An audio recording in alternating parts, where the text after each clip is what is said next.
not to bore you tonight, I was asked to speak on President Weah's Pro agenda.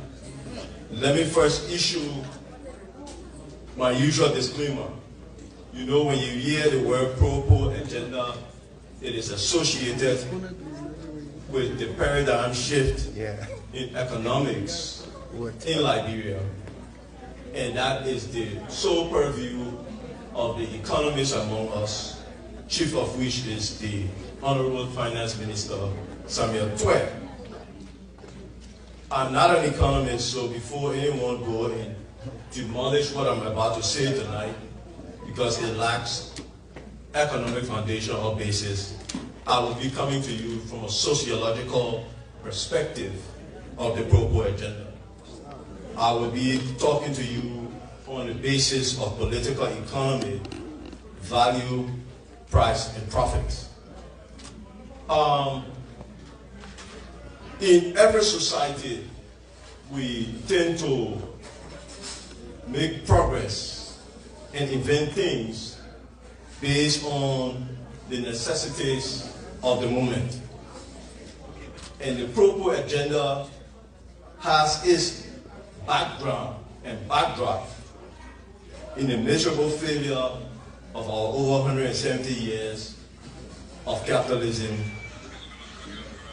that seek and sought to breed what you do here so successfully in the United States.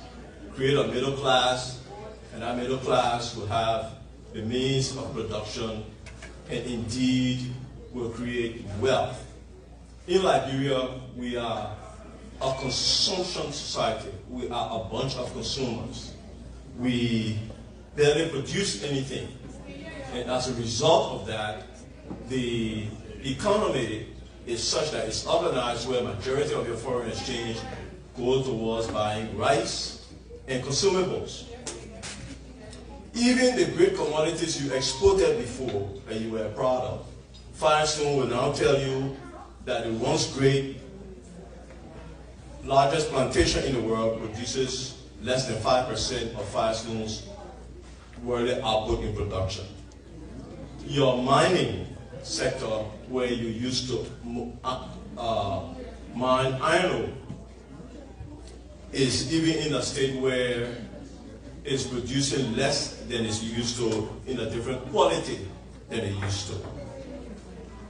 Yet, you still continue the model that you continued, and it has created and did create masses of poor Liberians for so many years. Now, there will be many who will have other explanations for why Liberians are poor, and indeed there are so many. Neocolonialism being one, corruption being another. But there was always the attempt and the need to find an answer and find a solution. In 2018, upon coming to power, President Weah and the CDC launched the Pro agenda. What does this mean sociologically? It means now we are no longer looking to create middle classes. We are no longer looking to have rising tides lift every boat. It means that the first thing you must do is you must stabilize and equalize the society. How do we do that? There are two fundamental American politicians I will quote to give you a perspective on what sociologically the Pro agenda means. John F. Kennedy said in 1961, if a free society cannot help the many who are poor, it cannot save the few who are rich. Ronald Reagan, in 1981, 20 years later, said, how can you love your country and not love your countrymen? And in loving them, reach out a hand when they fall, heal them when they are sick, and produce enough incentive to make them equal, in fact, and not just in theory. In those two statements lies the fundamental basis of the sociological aspect of the pro-poor agenda. We could not continue a Liberia where so many of our brothers and sisters were poor, and few, in Liberia, the statistics is you have the people with disposable income is about 4,000. Those are people who, like my friend Sidiki, who can afford to go out on a Friday night, get a little shot. On camera? Okay, sorry. Who can afford to go out, have a good time, go to a nice restaurant. No economy can manage with 4,000 people with disposable income. So, the pro-poor agenda sought to do several things. Massive intervention on behalf of the poor, on those things, the fundamental basis of those things that they must do with themselves, for themselves. What is the first thing? The largest pro-poor housing construction in the history of Liberia. Many of you will say, oh, there was Fonati or there was Cllr estate, right? But remember, those estates were for working class. Cllr started for working class Liberians. Fonati was for middle class Liberians. I'm talking about massive construction of housing for the poor, giveaway. In my own constituency in the southeast, okay, you have over 800 homes being built and being given to poor people to live in for free. Okay, that is the kind of massive intervention I'm talking about. So imagine your neighbor no longer gets up in the morning and is resentful because you happen to live in a nice house, because now there has been an intervention that gave him a house also. Is it not? Maybe not nearly, but it's a start. And it's the first start. Massive, okay, housing. As a lawmaker, one of the things I experience the most is the first thing people come to ask you for is their rent. A lot of people are in need of that. So housing is the first thing the pro-poor agenda tackled in 2018. Then all of you will hear one way or the other the issue of free tuition at the university level. Okay, this is a first. When we came into power in 2018, there was this club of the university where students would rush to you a massive amount of credits until the president announced that, look, Liberians who can afford to learn must be able to learn without the challenges of economics. Your ability to go to school, to have higher education must not depend on the pocketbook or the pocketbook of your sponsor. That must be a government responsibility. And because of that, thousands of students go to university every year without having to worry about the financial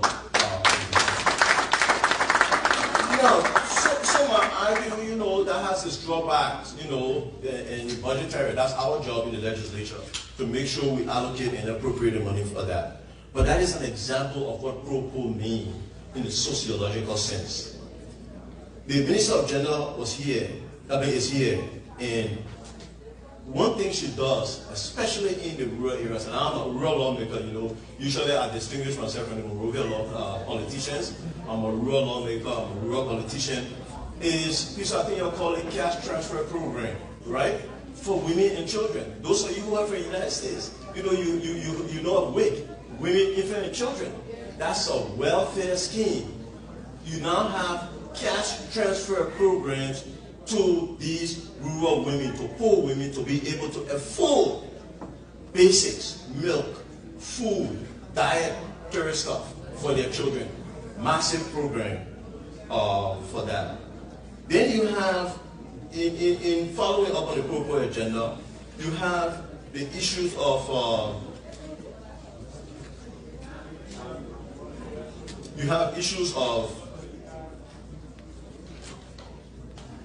massive,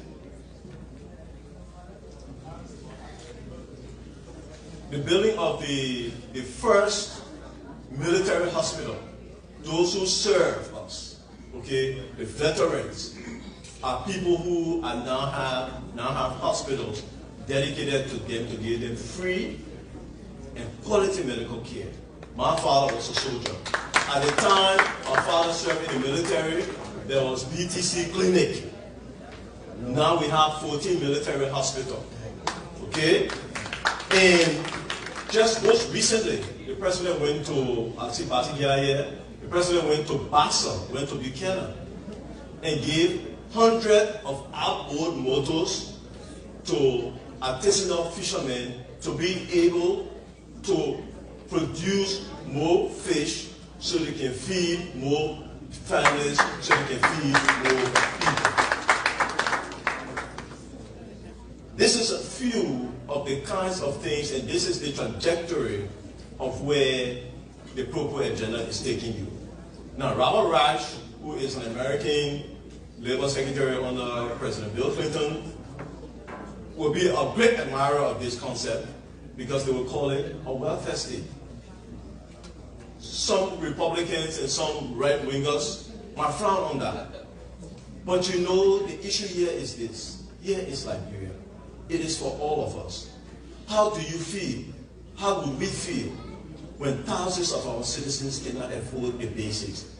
The Pro-Poor agenda says it is the business of government to make those kinds of interventions for people who cannot do it for themselves. Because some of the building blocks of what we needed to do, we didn't do it for 175 years. We've got a great agricultural sector that you will see in the next phase of the administration, in the next phase of the CDC government, and the president is going to win in 2023, no question.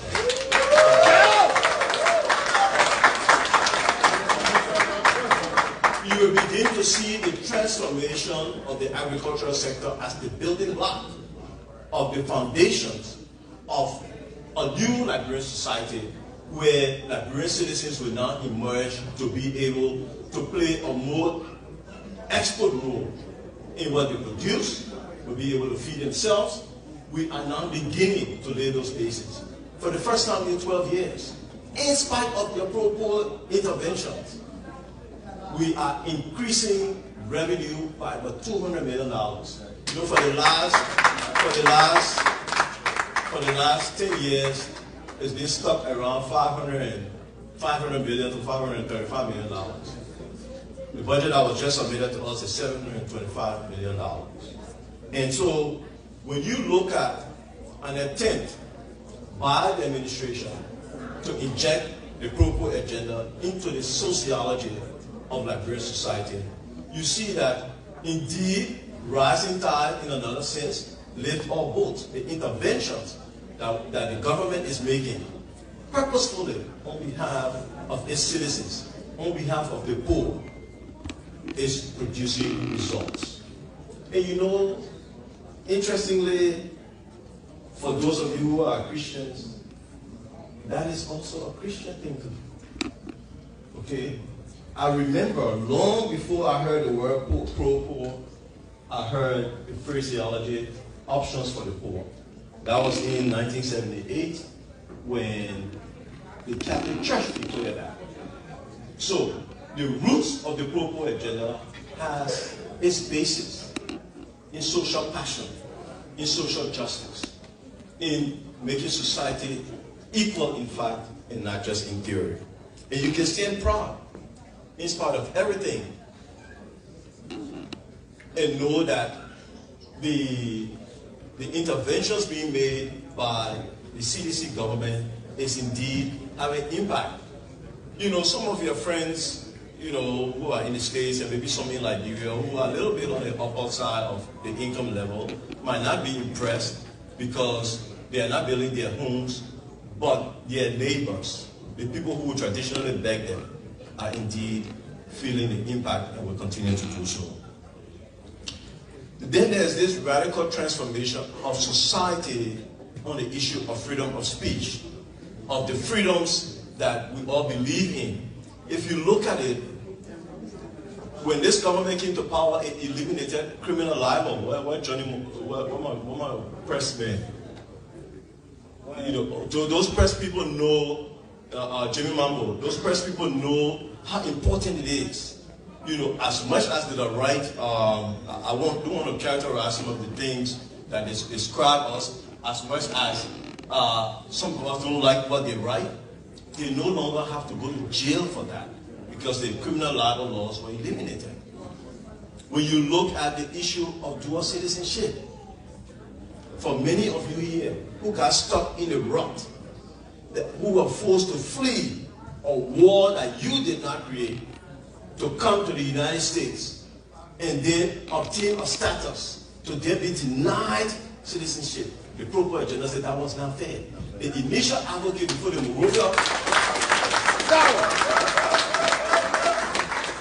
Monrovia politicians joined on our bandwagon, the initial advocate for the dual citizenship was President Weah. I recall that very well because one of the first legislation we introduced, Akaris and myself, which was revived recently, was the change in the Immigration and Nationalization Bill, which has passed the House of Representatives, which says once a Liberian, always a Liberian.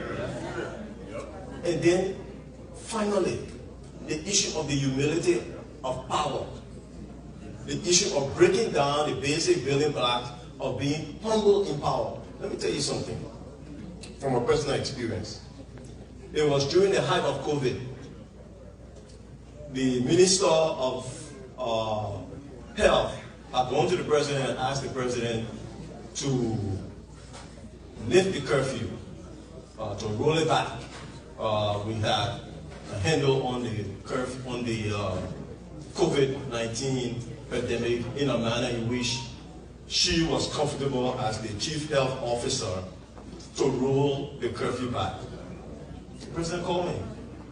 Fonati, what are you doing? I said, you know, give my usual excuse. I was working. He said, I'm coming. And the President of Liberia got in his vehicle. I was sitting next to him. He was driving.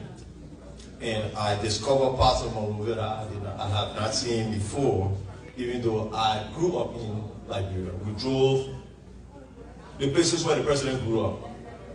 He was trying to observe, before approving what the minister said, what the Liberian people were doing. He was trying to observe, before he approved the lifting of the COVID curfew, what was going on in the neighborhoods. Can you imagine? I'm sitting right next to the man next to me who's driving is the President of Liberia. I think there was only one EPS vehicle behind us, and we're navigating traffic. That is the humility of power. And that is what led, in Africa where everybody overthrowing everybody over 3 terms, what did President Weah do? He put up a referendum to reduce his term. And you know the reason why it wasn't hypocritical, because he didn't say, let me serve my 2 terms, and then at the end of my 2nd term, we'll do the referendum. He said, I will do the referendum so it can affect me in my 2nd term. Okay? The very opposition who is here, you mean if he does this, the historicity, the going down into history of such a feat could not be allowed. Gather up and explain bogus things to our people, and it didn't succeed. But imagine a president of Liberia, a president, putting that in the law. That is the sociology of the global. So before I take my seat, I can tell you, Madam Chair, and members of the CDC, your struggles have not been in vain. You can sit here, you know, we read all kinds of, and I hesitate to use my language. I don't want to use the usual language that I use in my private time. No, we won't use the crew. We'll just say, you listen to all kinds of languages and you read all kinds of stuff on the internet. And sometimes, as the minister was saying, people get disenchanted. Okay? It is designed to make you so. It is designed for you to get disenchanted. Because the kinds of things that is happening within the realm of the transformation of Liberia under the Pro agenda, under the CDC government, cannot be something that can be phantomed by any other government or any other opposition, because it will mean the perpetuation of the CDC the CDC philosophy and the Pro-Poor agenda. And it scares them. So you can be proud of that, Madam Chairman, Madam Chairwoman, and related officers, that you hold the legacy of a great party, that you hold the legacy of a great revolutionary organization, that your job as the ambassadors. Yes, you know, look, the Pro-Poor agenda is so defined that you know, the people, they didn't write my speech, but they reminded me of one thing, which was very important. The roads. Let me tell you about the roads. This one is very interesting. What is very interesting about the roads. You know where the president started to pave? He started the paving in the neighborhood roads where the poor live. So if you go to all the side street, okay, Dome community, all those places where people used to walk in a paper mill, sometimes we charge them double just to go in. People riding there where it used to take 45 minutes just to get to your house. You get to your house in 5 or 6 minutes because the road is paved. All of the neighborhood roads. All of the neighborhood roads. Okay. That again is the symbol of the Pro-Poor. Because it could have been easier to just go, you know, do the usual thing, do the usual highways, and let the people suffer. Right now, all of that. Okay, and there are many more things, others that I have not remembered to me, that people will show you that indeed the Pro-Poor agenda is truly Pro-Poor. Okay, and that is something you can be proud of. And that is something you can work towards. And that is something you can hold your head up. Because let me tell you something. Operations Manager Dan Ogamba. I don't know about the opposition, and you know, in every democracy there has to be opposition, I guess. Everybody can create a party, a political party they want to, but the Liberian people will be heading in one direction. The Liberian masses will be heading in one direction. This is the first time. Easy access to the president. Easy access to power. Pro-Poor accessibility. You got. Sometimes, you know, you sit with the president and you get tired because he's chatting with somebody in West Point. Okay, he's chatting with somebody in Dome community. He's chatting with somebody in Grand Crew. He's chatting with, you know, everybody feel they got to tell the president, give the president advice. And somebody asks me, how do you manage? You know, don't you get tired?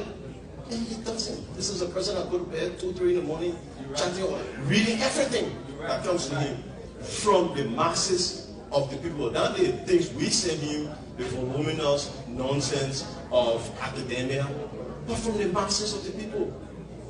Okay, he wants to know how they are doing. He intervenes for them. Okay, he picks up the phone. He calls government ministries. Oh, so person, I was living so place. I know, you know, they got a kind of problem. You need to help them. Okay, that is the devolution of power. That is what the Pro-Poor agenda is about, and that is what George we are. So again, thanks for inviting me. I'm just so overwhelmed and so proud tonight that looking at you here, I wish you would all take the opportunity to come and see what is happening in Liberia. Do not believe what you read. Go and see what is happening, because the transformation of Liberia under the Pro-Poor agenda is just simply phenomenal. I thank you very much. Deputy Speaker J. Fonati Koffa just wrapped up a beautiful, beautiful speech to a capacity audience here at 207 Chestnut Street, Chaska, Minnesota. Beautiful speech there. That speech will go a long way as we delve into it and understand exactly what he said here tonight. Still with Jide Hard Talk, FM 107 on the global stage. I present you development out of Chaska, Minnesota, the CDC USA inaugural.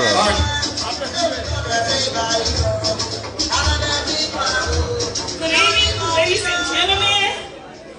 I know we all hungry, right? It is time that we eat before we give the honor to our dynamic chairperson. So at this time, I will call on Yuvo and Doris. Yuvo and Doris will be serving here over here. We'll be serving our high-end table and our other table to the other end. Yuvo and Doris, please assist our guests. and serve them what they want to eat in the other table over there. And we will start from the table right here. If you can walk back there, go get your food, you please do so. We try to do it hurriedly. As soon as we get 50% of people get the food, we want to try to get our chairperson to not speak. So the honor is yours. Can you please go get your food?